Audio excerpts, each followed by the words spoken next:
This is Insta360 GO 3S, and today I will show how you can check the serial number of the camera via its mobile app.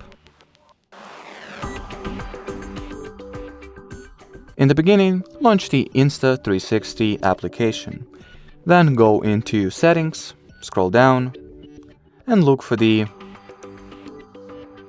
Well, first of all, of course, we need to connect camera to the mobile app.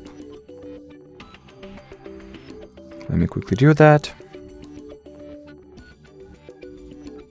Now, in the settings, scroll down and look for the device information. Here you will find the serial number as well as the activated state, warranty, and device name. And well, as far as this video goes, that'll be it. Thanks for watching and bye bye.